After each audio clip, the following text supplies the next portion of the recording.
నిన్న ప్రవేశపెట్టినటువంటి కేంద్ర బడ్జెట్ ప్రజల బడ్జెట్ అని మనం స్పష్టంగా తెలియజేసుకోవచ్చు. 12 లక్షల వరకు ఆదాయం ఉన్నటువంటి వ్యక్తులందరికీ కూడా, ముఖ్యంగా మధ్యతరగతి కుటుంబాలు, మధ్యతరగతి వర్గం ఎవరైతే ఉన్నారో వాళ్ళందరికీ కూడా ఊరట కల్పించేలా నో ఇన్కమ్ ట్యాక్స్ స్లాబ్ తీసుకొని రావడం అనేది ఒక చరిత్రాత్మకమైనటువంటి నిర్ణయం. అటువంటి నిర్ణయం, సాహసోపేతమైనటువంటి నిర్ణయం తీసుకున్నటువంటి ప్రధానమంత్రి గారికి, ఆర్థిక మంత్రి నిర్మలా సీతారామన్ గారికి ప్రత్యేకమైనటువంటి ధన్యవాదాలు దేశ ప్రజల తరపున తెలియజేసుకుంటున్నాను. ఎన్నో సంవత్సరాల నుంచి మధ్యతరగతి వర్గం వారికి ఉన్నటువంటి కోరికని ఈ యొక్క కేంద్ర ప్రభుత్వం ఈరోజు నెరవేర్చింది. అలాగే ఆంధ్రప్రదేశ్ రాష్ట్రానికి సంబంధించి గతంలో కూడా చెప్పాం, 7 నెలల్లో డబుల్ ఇంజిన్ సర్కార్ తాలూకా కార్యక్రమాల వల్ల విశాఖ స్టీల్ ప్లాంట్కి సుమారు 10,500 కోట్లు, రైల్వే జోన్కి శంకుస్థాపన, అలాగే పోలవరం ప్రాజెక్టుకి 12,300 కోట్లు, అలాగే అమరావతి ప్రాజెక్టుకి సుమారు 31,000 కోట్లు, అలాగే 2 నోడ్లు, ఓర్వకల్లు కొప్పర్తి నోడ్లు, క్రిస్ నోడు, ఇలా చాలా కార్యక్రమాలకి కేంద్ర ప్రభుత్వం మనకి సహకరిస్తూ నిధులు కూడా మంజూరు చేయడం జరిగింది. నిన్న జరిగినటువంటి బడ్జెట్లో కొత్త స్కీమ్స్ను కూడా కొన్ని పెట్టారు. జల్ జీవన్ మిషన్ గత ప్రభుత్వం చేసినటువంటి అరాచకాల వల్ల ఎక్కడా సరైనటువంటి పైప్ లైన్ కానీ స్కీమ్ కానీ చేయలేకపోయాం. చంద్రబాబు నాయుడు గారు వచ్చిన తర్వాత రివ్యూ చేశారు. సుమారు 15,000 కోట్ల రూపాయలు కేంద్రం ఇచ్చిన తర్వాత కూడా ఒక ప్రోగ్రాం చేసుకోలేకపోయామని మళ్ళీ కేంద్రం మీద ఒత్తిడి తీసుకొని వచ్చి ప్రెషర్ పెట్టారు. ఏమని? ఎక్స్టెన్షన్ చేయండి, 2025కే కాదు మరొక 3 years ఎక్స్టెన్షన్ చేయండి అని అన్నారు. నిన్న బడ్జెట్లో చూసాం, కేంద్ర మంత్రి గారు చెప్పారు, ఆర్థిక మంత్రి గారు 3 years కూడా ఎక్స్టెన్షన్ చేశామని. అది ఆంధ్రప్రదేశ్ రాష్ట్రానికి చాలా మంచి కార్యక్రమంగా నేను భావిస్తున్నాను. అలాగే ఎన్నో స్కీమ్స్ రైతులకి సంబంధించి కానీ, మ్యానుఫ్యాక్చరింగ్ సంబంధించి, ముఖ్యంగా యువత ఎవరైతే ఆంట్రప్రినర్స్గా తయారవుతున్నారో వాళ్ళందరికీ సంబంధించి స్టార్టప్ నిధులు పెట్టడం, వాళ్ళకి మంచి మ్యానుఫ్యాక్చరింగ్ వైపు అడుగులు వేయడానికి కేంద్ర ప్రభుత్వం కూడా సహకారం అందించడం, ఇలాంటి ఎన్నో విషయాల్లో కొత్త స్కీమ్స్ను కూడా లాంచ్ చేయడం జరిగింది. మరి ముఖ్యంగా మా సివిల్ ఏవియేషన్ మినిస్ట్రీలో ఒక 120 కొత్త డెస్టినేషన్ని మరి ప్రకటిస్తూ ఉడాన్ స్కీమ్ ఏదైతే ఒక విప్లవాత్మకమైనటువంటి స్కీమ్ ఉందో ఈ సివిల్ ఏవియేషన్లో, దాన్ని మరొక 10 సంవత్సరాలు కూడా ఎక్స్టెండ్ చేశారు. సుమారు 10% పైన గ్రోత్ రేట్తో సివిల్ ఏవియేషన్ లాస్ట్ 10 yearsలో చాలా చక్కగా అభివృద్ధి చెందింది.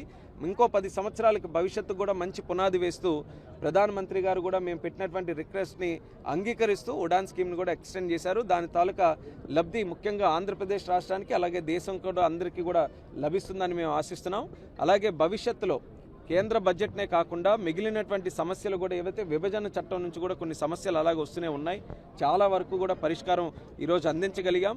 మిగిలినటువంటి అంశాలు కూడా ఎప్పటికప్పుడు కేంద్ర మంత్రుల్ని కానీ, ఆర్థిక మంత్రి కానీ, ప్రధానమంత్రి గారిని కానీ వాళ్ళ దృష్టిలో పెట్టి వాళ్ళ తాలూకా సహకారం ఎప్పటికప్పుడు ఆంధ్రప్రదేశ్ రాష్ట్రం వైపు ఉంది. కాబట్టి బడ్జెట్తో పాటు మిగిలినటువంటి అంశాల్లో కూడా మనం అందరం కూడా ఖచ్చితంగా కేంద్ర సహకారం ఉంటుందని మళ్ళీ తెలియజేసుకుంటున్నాం.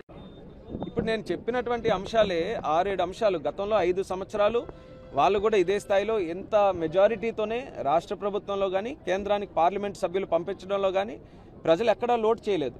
గతంలో ఈసారి ఎన్డీఏ ప్రభుత్వానికి ఏ రకంగా మెజారిటీ ఇచ్చి గెలిపించారో ఒక స్థాయిలో గతంలో కూడా ఆ ప్రభుత్వానికి ఇచ్చారు. అప్పుడు ఎందుకు చేయలేకపోయారు? పోలవరంకి ఎందుకు నిధులు తీసుకొని రాలేకపోయారు? అమరావతిని ఎందుకు శ్మశానంలో తయారు చేశారు? రైల్వే జోన్కి 52 ఎకరాలు అడిగితే అది కూడా 5 సంవత్సరాల్లో చూపించుకోలేకపోయిన వాళ్ళు ఈరోజు అన్ని 7 నెలల్లోనే పూర్తి చేసిన తర్వాత ఈరోజు విమర్శిస్తుంటే విడ్డూరంగా ఉంది. అసలు ఆలోచిస్తున్నారా? లేకపోతే ఊరికే రాజకీయ విమర్శలకే అలా ఉండిపోతే ప్రజలు ఆల్రెడీ ఒక తీర్పిచ్చారు. కనీసం ఈ 11 కూడా ఇంకా మిగలవేమో. ఇలాంటి పరిస్థితి కానీ కొనసాగితే ప్రజల ఉన్న 11 కూడా మిగల్చరేమో అన్నటువంటి అనుమానం కలుగుతుంది. మా డిపార్ట్మెంట్కి ముఖ్యంగా ఉడాన్ స్కీమ్ చాలా పెద్ద స్కీమ్. అది ఉడాన్ స్కీమ్కి సంబంధించి కొత్త ఎయిర్పోర్ట్లు మనం నిర్మించుకోవచ్చు. ఎక్కడైతే ఎయిర్పోర్ట్ల ద్వారా కనెక్టివిటీ తక్కువగా ఉంటుందో అలాంటి దగ్గర వైబిలిటీ గ్యాప్ ఫండింగ్ కూడా ఇచ్చి చిన్న ఎయిర్పోర్ట్ల నుంచి పెద్ద ఎయిర్పోర్ట్లకు కానీ వాటన్నిటికీ కూడా కనెక్టివిటీ ఇవ్వడానికి కేంద్ర ప్రభుత్వం తాలూకా సహకారం కూడా అందనుంది. అలాగే ఉడాన్ స్కీమ్లో కొన్ని సవరింపులు కూడా చేశాం. ముఖ్యంగా నార్త్ ఈస్టర్న్ స్టేట్స్లో, అలాగే చిన్న చిన్న రాజ్యాల్లో అక్కడ పెట్టుబడి పెట్టాలన్నా, ఫ్లైట్లు తిరగాలన్నా కాస్త కష్టసాధ్యమైన పని. కాబట్టి అలాంటి దగ్గరలో కూడా ఉడాన్ స్కీమ్ని మేము వినియోగిస్తూ కొత్త హెలీప్యాడ్లు, ఎయిర్పోర్ట్లు, అలాగే కనెక్టివిటీ ఇవన్నీ ఇంప్రూవ్ చేయడానికి ఉడాన్ స్కీమ్ని మేము వినియోగిస్తాం. అలాగే కేంద్ర బడ్జెట్లో నేను ప్రకటించారు ఎయిర్ కార్గో కూడా, అంటే ఎయిర్ మార్గంలో కార్గో కూడా పెంచాలనేది ఆర్థిక మంత్రి గారు కూడా సూచించారు. అది ఎంతో కాలం నుంచి మా ప్రయత్నం కూడా ఉంది. సివిల్ ఏవియేషన్ ద్వారా మనుషుల్ని మనం ట్రాన్స్పోర్ట్ చేసినట్టే కార్గోని కూడా మనం ఇంప్రూవ్ చేయాలని చాలా ఎక్కువ పొటెన్షియల్ మన భారతదేశంలో ఉంది. ఎయిర్పోర్ట్ అన్నిటినీ కూడా కార్గో ఆపరేషన్స్ అన్నీ స్ట్రీమ్లైన్ చేసుకొని భవిష్యత్తులో లోకల్ ప్రోడక్ట్స్ని గ్లోబల్ స్టేజ్కి తీసుకొని వెళ్ళడానికి ఎయిర్ కార్గో చాలా ముఖ్యమైనటువంటి పాత్ర పోషిస్తూ ఉంటుంది. డెవలప్ చెందినటువంటి దేశాలు ఏవైతే ఉన్నాయో అక్కడ చాలా చక్కగా ఎయిర్ కార్గో సర్వీసెస్ అన్నీ కూడా జరుగుతున్నాయి. ఆ స్థాయిలో భారతదేశంలో కూడా జరగాలనేది మా అందరి తాలూకు ఆలోచన. దాని వైపు కూడా కృషి చేస్తాం. శ్రీకాకుళంలో ఆల్మోస్ట్ ఒక ల్యాండ్ని మేము ఇన్స్పెక్ట్ చేసాం. అలాగే భవిష్యత్తులో అంటే అన్నీ ఒక పార్సల్ కింద మన ఆంధ్రప్రదేశ్ రాష్ట్రంలో ఒక 3 ఎయిర్పోర్ట్లు ముందుగా తీసుకున్నాం. నెల్లూరు, కుప్పం, అలాగే శ్రీకాకుళం.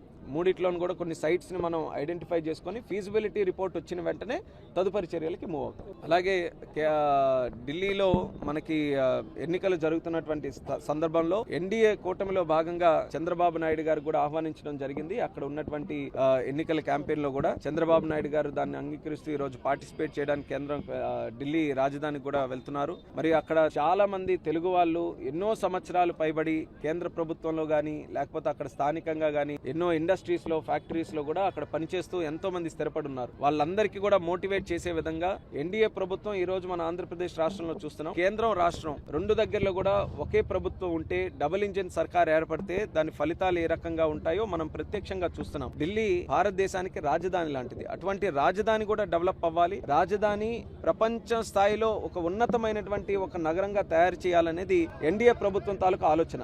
కానీ కేంద్ర ప్రభుత్వం ఎన్ని రకాలుగా ప్రయత్నం చేసినా గత 10 సంవత్సరాలుగా అక్కడ స్థానికంగా ప్రభుత్వం లేకపోవడం వల్ల మరి వేరే వాళ్ళ చేతుల్లో ఉండడం వల్ల అనుకున్న స్థాయిలో అభివృద్ధి సాధించలేకపోతున్నాం. కాబట్టి ఢిల్లీ అనేటటువంటిది కేవలం ఒక కేంద్ర ప్రభుత్వానిదో నేషనల్ పార్టీస్ తాలూకా బాధ్యతే కాదు, అందరి తాలూకా బాధ్యత. ఎందుకంటే అన్ని ప్రాంతాల నుంచి కూడా వ్యక్తులు వెళ్ళి ఢిల్లీలో నివసిస్తున్నారు. కాబట్టి ఆ ఉద్దేశంతో చంద్రబాబు నాయుడు గారు కూడా ఇది ఒక ఎలక్షన్ని ప్రత్యేకంగా తీసుకొని అక్కడ తెలుగు ప్రజల్ని మోటివేట్ చేస్తూ ఎన్డీఏని గెలిపించడానికి షాద్రా అనే కాన్స్టిట్యున్సీలో ఈరోజు ఒక ప్రోగ్రాం పెట్టుకున్నాం.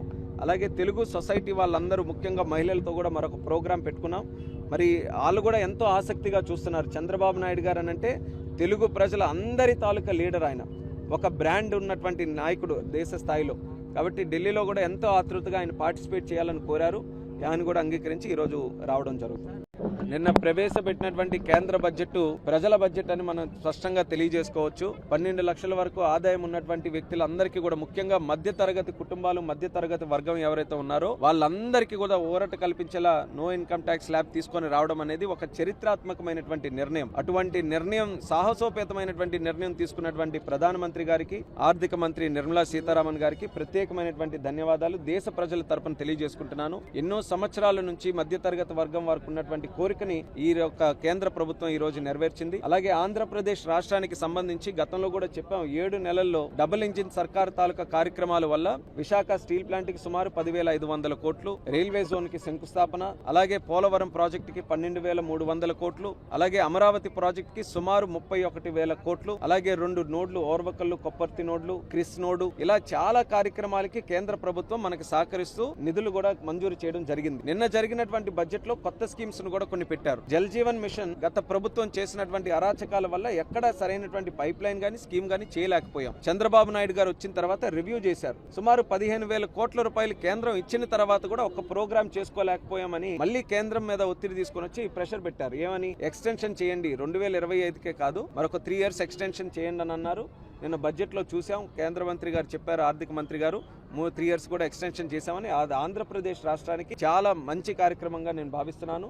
అలాగే ఎన్నో స్కీమ్స్ రైతులకి సంబంధించి కానీ, మ్యానుఫ్యాక్చరింగ్ సంబంధించి, ముఖ్యంగా యువత ఎవరైతే ఆంటర్ప్రినర్స్ గా తయారవుతున్నారో వాళ్ళందరికీ సంబంధించి స్టార్ట్అప్ నిధులు పెట్టడం, వాళ్ళకి మంచి మ్యానుఫ్యాక్చరింగ్ వైపు అడుగులు వేయడానికి కేంద్ర ప్రభుత్వం కూడా సహకారం అందించడం, ఇలాంటి ఎన్నో విషయాల్లో కొత్త స్కీమ్స్ ను కూడా లాంచ్ చేయడం జరిగింది. మరి ముఖ్యంగా మా సివిల్ ఏవియేషన్ మినిస్ట్రీలో ఒక 120 కొత్త డెస్టినేషన్లు మరి ప్రకటిస్తూ ఉడాన్ స్కీమ్ ఏదైతే ఒక విప్లవాత్మకమైనటువంటి స్కీమ్ ఉందో ఈ సివిల్ ఏవియేషన్ లో, దాన్ని మరొక 10 సంవత్సరాలు కూడా ఎక్స్టెండ్ చేశారు. సుమారు 10% పైన గ్రోత్ రేట్ తో సివిల్ ఏవియేషన్ లాస్ట్ 10 years లో చాలా చక్కగా అభివృద్ధి చెందింది. ఇంకో 10 సంవత్సరాలకు భవిష్యత్తు కూడా మంచి పునాది వేస్తూ ప్రధానమంత్రి గారు కూడా మేము పెట్టినటువంటి రిక్వెస్ట్ ని అంగీకరిస్తూ ఉడాన్ స్కీమ్ ను కూడా ఎక్స్టెండ్ చేశారు. దాని తాలూకా లబ్ధి ముఖ్యంగా ఆంధ్రప్రదేశ్ రాష్ట్రానికి అలాగే దేశం కూడా అందరికీ కూడా లభిస్తుందని మేము ఆశిస్తున్నాం.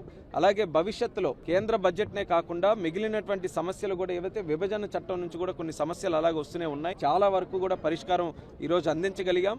మిగిలినటువంటి అంశాలు కూడా ఎప్పటికప్పుడు కేంద్ర మంత్రుల్ని గాని, ఆర్థిక మంత్రి గాని, ప్రధానమంత్రి గారిని గాని వాళ్ళ దృష్టిలో పెట్టి వాళ్ళ తాలూకా సహకారం ఎప్పటికప్పుడు ఆంధ్రప్రదేశ్ రాష్ట్రం వైపు ఉంది కాబట్టి, అలాగే ఢిల్లీలో మనకి ఎన్నికలు జరుగుతున్నటువంటి సందర్భంలో ఎన్డీఏ కూటమిలో భాగంగా చంద్రబాబు నాయుడు గారు కూడా ఆహ్వానించడం జరిగింది. అక్కడ ఉన్నటువంటి ఎన్నికల క్యాంపెయిన్ లో కూడా చంద్రబాబు నాయుడు గారు దాన్ని అంగీకరిస్తూ ఈ రోజు పార్టిసిపేట్ చేయడానికి ఢిల్లీ రాజధానికి కూడా వెళ్తున్నారు. మరి అక్కడ చాలా మంది తెలుగు వాళ్ళు ఎన్నో సంవత్సరాలు పైబడి కేంద్ర ప్రభుత్వంలో గానీ లేకపోతే అక్కడ స్థానికంగా గానీ ఎన్నో ఇండస్ట్రీస్ లో, ఫ్యాక్టరీస్ లో కూడా అక్కడ పనిచేస్తూ ఎంతో మంది స్థిరపడి ఉన్నారు. వాళ్ళందరికీ కూడా మోటివేట్ చేసే విధంగా ఎన్డీఏ ప్రభుత్వం ఈ రోజు మన ఆంధ్రప్రదేశ్ రాష్ట్రంలో చూస్తున్నాం. కేంద్రం, రాష్ట్రం రెండు దగ్గరలో కూడా ఒకే ప్రభుత్వం ఉంటే, డబుల్ ఇంజిన్ సర్కార్ ఏర్పడితే దాని ఫలితాలు ఏ రకంగా ఉంటాయో మనం ప్రత్యక్షంగా చూస్తున్నాం. ఢిల్లీ భారతదేశానికి రాజధాని లాంటిది. అటువంటి రాజధాని కూడా డెవలప్ అవ్వాలి. రాజధాని ప్రపంచ స్థాయిలో ఒక ఉన్నతమైనటువంటి ఒక నగరంగా తయారు చేయాలనేది ఎన్డీఏ ప్రభుత్వం తాలూకు ఆలోచన.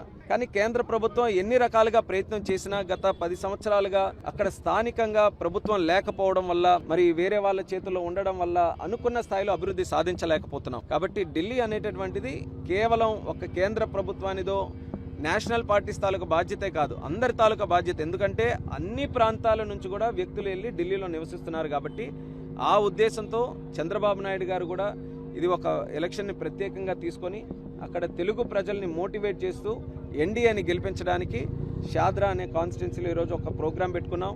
అలాగే తెలుగు సొసైటీ వాళ్ళందరూ, ముఖ్యంగా మహిళలతో కూడా మరొక ప్రోగ్రాం పెట్టుకున్నాం. మరి వాళ్ళు కూడా ఎంతో ఆసక్తిగా చూస్తున్నారు. చంద్రబాబు నాయుడు గారు అనంటే తెలుగు ప్రజల అందరి తాలూకా లీడర్, ఆయన ఒక బ్రాండ్ ఉన్నటువంటి నాయకుడు దేశ స్థాయిలో. కాబట్టి ఢిల్లీలో కూడా ఎంతో ఆతృతగా ఆయన పార్టిసిపేట్ చేయాలని కోరారు. ఆయన కూడా అంగీకరించి ఈరోజు రావడం జరుగుతుంది.